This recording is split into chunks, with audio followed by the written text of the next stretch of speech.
a huge news involving Joni Lamb, made by Perry Stone, has surprised viewers and is causing a stir in the religious world. What started out as an update ended up being a shocking revelation. There has always been curiosity about the relationship between these two famous people. A fresh twist, however, alters the whole picture. Is a new collaboration about to commence? A long-suppressed reality exposed, or something more substantial? What just happened will astound you.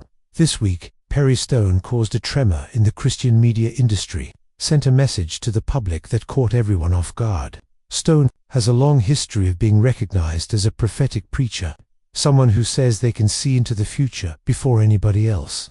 His remarks have frequently had an impact, but at this particular moment, his message lacked any sense of optimism, renewal, or motivation. It was unflattering and focused on Joni Lamb, a prominent personality in Christian television. Stone finally addressed long-suppressed rumors in the ministry during a live stream that went popular.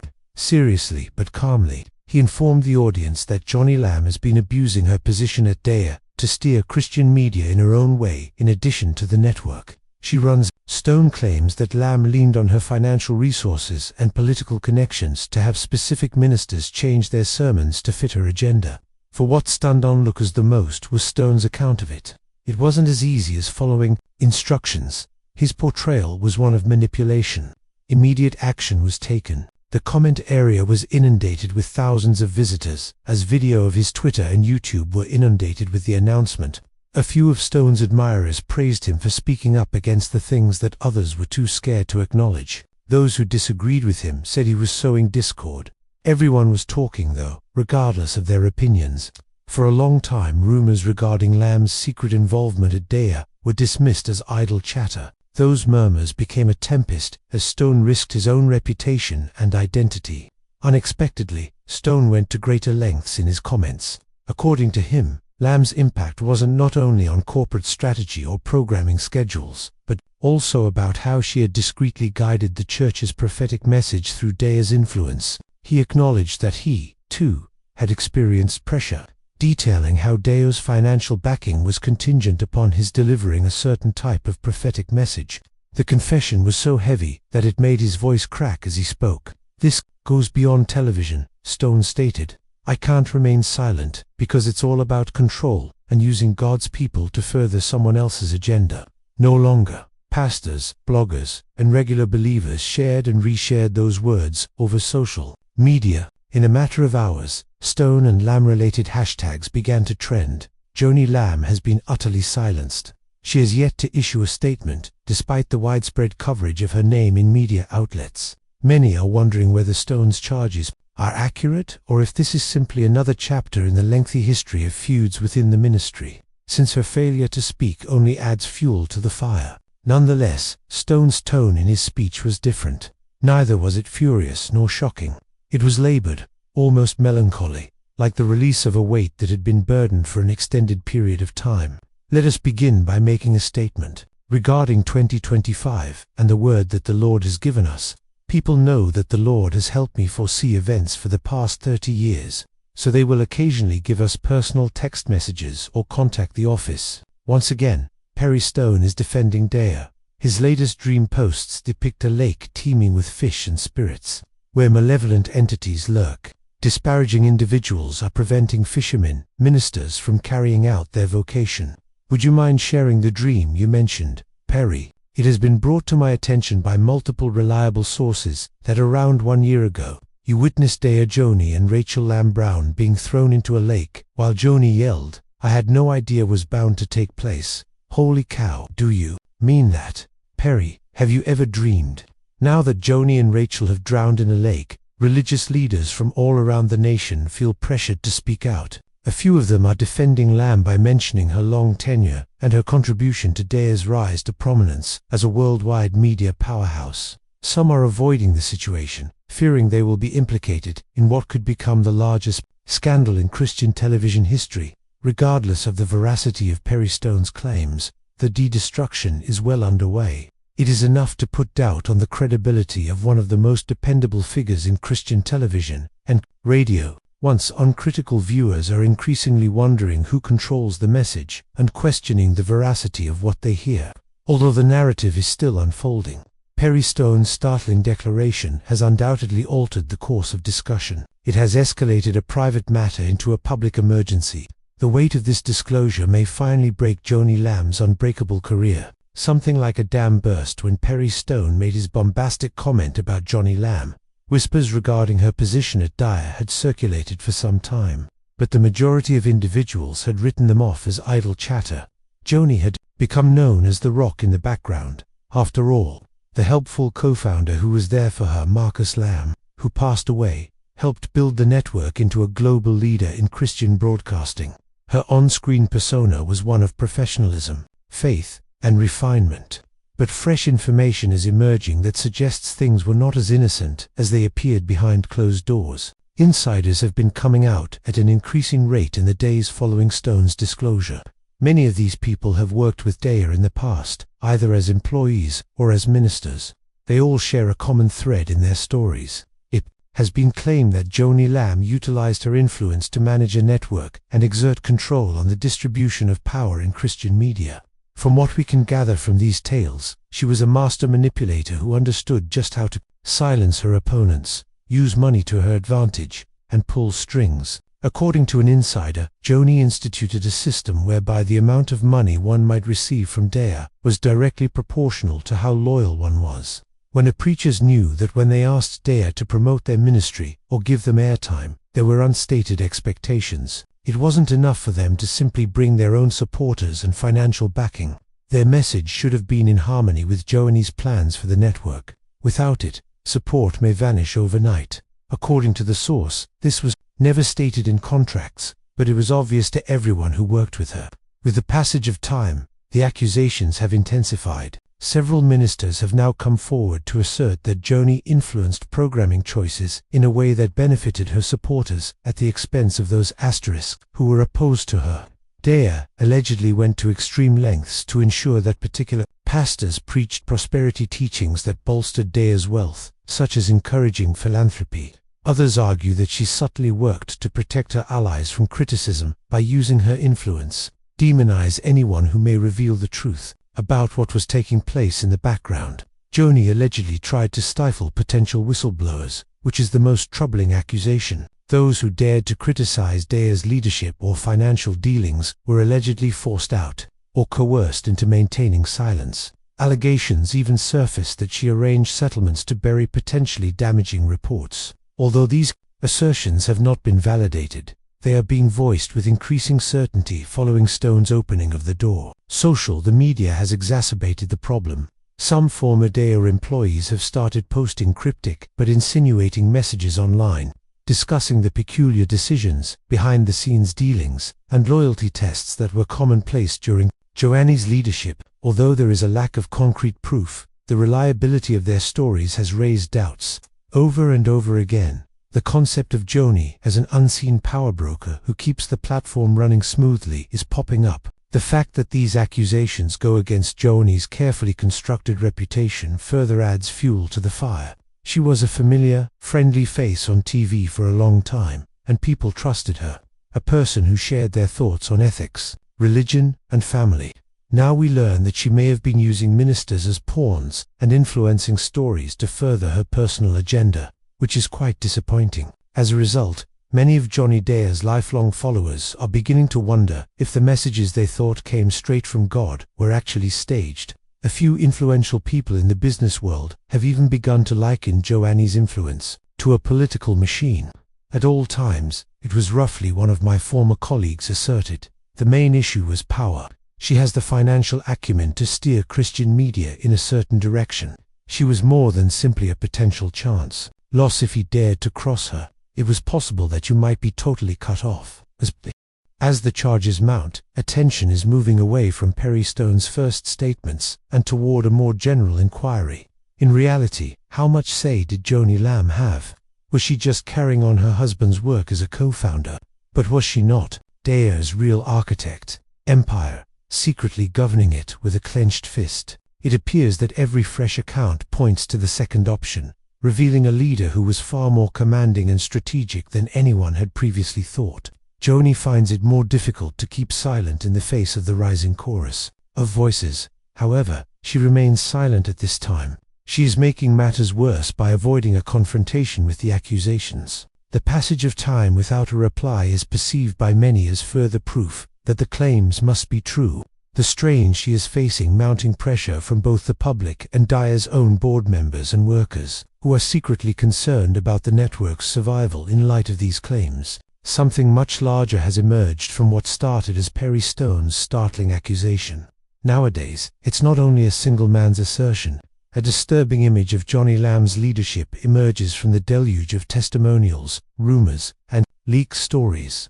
These days, it seldom makes a difference if every detail is accurate. Perception is the winner in the arena of public opinion. Every single thing, more than anyone could have anticipated, Joni Lamb has allegedly been influencing and controlling things recently. Accusations like these shake the credibility of Christians everywhere, including viewers, pastors, and the larger Christian community. Hello Daya. It was once a shining light of Christian television, but today it's in the eye of a storm. The more people look into it, the more it appears like Perry Stone's comment was only the start. The initial reaction upon hearing Perry Stone's comments online was one of disbelief. Joni Lamb has been a trusted confidant of the faces that are most known on Christian television. Many had welcomed her into their homes, watched her interviews, and put their faith in her as a leader who shared their beliefs. To learn all of a sudden that she might have been influencing ministries, dictating stories, and abusing her using one's position of authority for one's own benefit seems like a betrayal. When someone you trusted betrays you, it hurts even more. A lot of people didn't want to believe it at first. Stone was either being exaggerated or uneducated. They argued online. Therefore, she was defended. Ex-Daya employees' testimonies, other ministers' nebulous remarks, and whispers that corroborated long-held suspicions all contributed to a shift in tone. Fans who had previously shown unwavering support started to doubt everything. After days of non-stop adoration for Daya, social media timelines began to fill with uncertainty, wrath, and letdown. Many Daya supporters and contributors from the church started to wonder where their money had gone after years of giving. Was its primary function the proclamation of the gospel, or was it a tool for centralization? Donation images were even shared by some receipts online, expressing embarrassment over their support for a network that appeared corrupted. A growing backlash was the result of more and more people speaking up.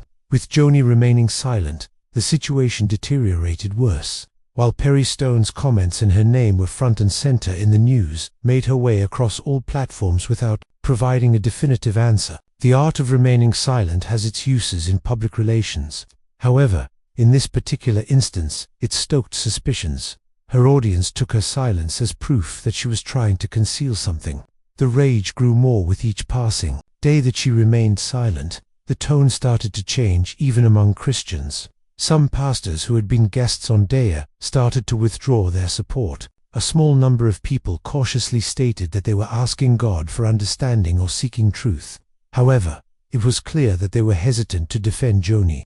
That abrupt reluctance was disastrous for a network that relied on collaborations and connections with ministers all across the globe. Trust was crumbling to its very core. Given that, as the backlash escalated, even long-standing viewers started to tune out. Reportedly, viewership fell for some shows, and some even said they couldn't watch the channel without getting mixed feelings. What I'm hearing might be either manipulation or ministry, a former fan remarked on Facebook.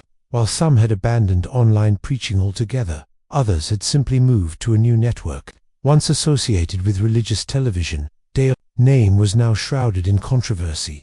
Money and media weren't the only things that made people feel betrayed. A lot of people, for believers, Daya had been a source of spiritual strength, particularly in trying times. Since it was a part of some people's upbringing, they believed it to be genuine and based on biblical principles. The news that its co-founder might have been abusing his position for his own benefit has shaken people's trust. Throughout Christian television and radio, not only in Daya, it made us wonder how many other government agencies might behave similarly, which was a disturbing thought. The outrage didn't stop at private residences either. Religious discourse around the controversy started to seep into Sunday fellowships, prayer groups, and Bible studies. Former Daya advocates have come clean about how ashamed they are to be involved with the group. Some ministers said that members of their congregation had questioned whether or not it was morally acceptable to continue giving money to the network. Huge repercussions were felt by both Joni and the larger online Christian media community. There was a strong reaction. Daystar and Joni's criticisms were trending for days. Perry Stone's statements became the subject of numerous videos that garnered millions of views. Some people in the comment sections were adamant that Joni had been misinterpreted, while others were certain that she was guilty of all the accusations. It felt even more like a collapse due to the polarization. It seemed like there were 10 people demanding accountability for every one person who defended her. The fact that Joni witnessed the swift transformation of support into distrust was probably the most difficult aspect. Those who had previously praised her for her leadership abilities were now looking at her decisions with fresh eyes. A resurgence of her interviews from the past led to their analysis for secret agendas or ambiguities. All of her possessions and choices was suddenly seen as proof of her being manipulated. It was as if trust had been completely reversed.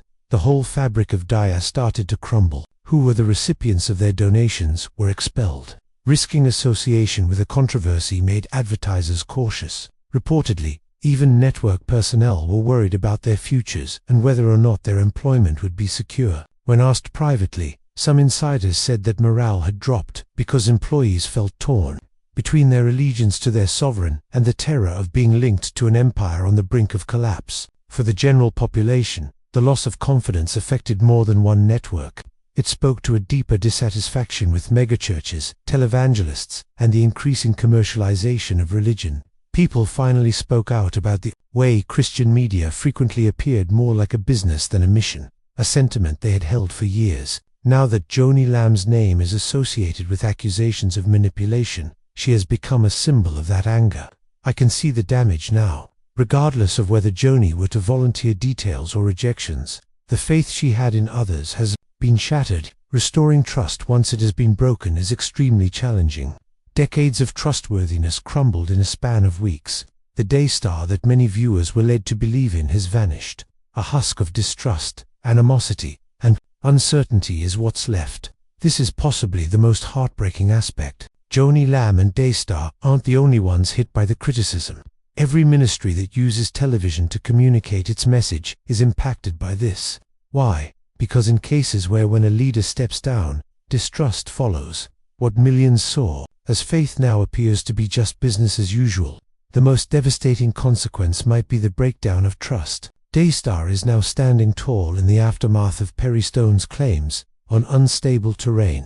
For many years, the network was widely recognized as a dominant force in Christian television, reaching millions of homes globally. From leadership transitions to financial scandals, it had been through it all before. On the other hand, this is different. The current situation is about more than just negative headlines. The key is to stay alive. An entirely different vibe permeates Daya's workplace now. A place that was once a hive of activity and hope is now only a place of muted discussion and stressful gatherings. Workers are anxious about their personal prospects in addition to the scandal. Some have started subtly revising their resumes in preparation for the future, while others have begun to question whether their former employer would still be around in a year's time. It feels Daystar no longer promises the same level of stability. From the outside, Daya's listeners are divided. Even long-time viewers are starting to wonder if the stuff they were exposed to was motivated by faith or by selfish interests. A few of them are publicly expressing their disapproval and threatening to cut ties with the network, both financially and spiritually. Others are being patient, but they are beginning to lose interest as they wait for Joni Lamb's response. This kind of uncertainty may be devastating to a ministry that relies on trust and funds. The financial situation appears to be just as bleak. As more individuals attend services and discourses online, sponsorships and donations have been declining. Daystar's donating has plummeted already, and the issue surrounding the company isn't helping matters. Companies are wary of associating their names with a network that has been in the news for all the wrong reasons. Subtle shifts are occurring as ministries seek out new platforms free of controversy to show their programs. Daya is now confronted with a genuine danger that it has never faced before. The very end. Sexy discussions regarding the future take place behind closed doors. A handful of board members are proposing a total rebranding. including the suggestion that the network cut all ties with Joni Lamb. On the other hand, others think that severing relations with her would be the tremendous treachery, especially because she and her late husband Marcus co-founded Dyer and contributed to its growth. Because of this schism, there is now an internal battle and no obvious way out. Not only that, but Christian broadcasting has evolved, adding even more mystery to the situation.